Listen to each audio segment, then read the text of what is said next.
नमस्कार दोस्तों, हमारे चैनल पे आप सभी का बहुत बहुत स्वागत है। हम दोनों बहनें बहुत ही सुंदर सा माता रानी का गीत लेके आए हैं। आप सब सुने और बहुत सारा प्यारा आशीर्वाद दें। जय माता दी। चुनरिया है मैया बड़ा निक लागे, चुनरिया है मैया बड़ा निक लागे, चुनरिया है मैया बड़ा निक लागे, बढ़िया है मैया बड़ा निक लागे, विद्या निक लागे, टिकवा निक लागे, विद्या निक लागे, टिकवा निक लागे, सिंदूरवा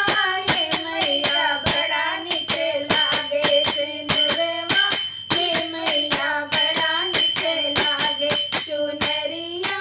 है मैया बड़ा निक लागे, चुनरिया है मैया बड़ा निक लागे, चूड़ी निक लागे, कंगन निक लागे, चूड़ी निक लागे, कंगन निक लागे, मेहंदिया है मैया बड़ा निक लागे, मेहंदिया है मैया बड़ा निक लागे, चुनरिया है मैया बड़ा निक लागे, चुनरिया है मैया बड़ा निक लागे, झुमका निक लागे, हरवा निक लागे, झुमका निक लागे, नदिया निक लागे, नथुनिया है मैया बड़ा निक लागे, नथुनिया है मैया बड़ा निक लागे, चुनरिया है मैया बड़ा निक लागे, चुनरिया है मैया बड़ा निक लागे, पायल निक लागे, बिछुआ निक लागे,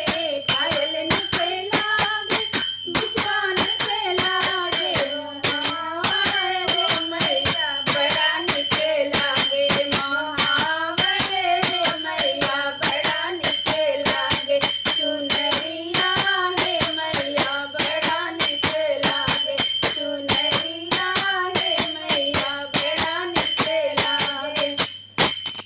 साड़ी निक लागे, ओढ़ना निक लागे, साड़ी निक लागे, ओढ़ना निक लागे, चुनरिया है मैया बड़ा निक लागे, चुनरिया है मैया बड़ा निक लागे, चुनरिया है मैया बड़ा निक लागे। धन्यवाद।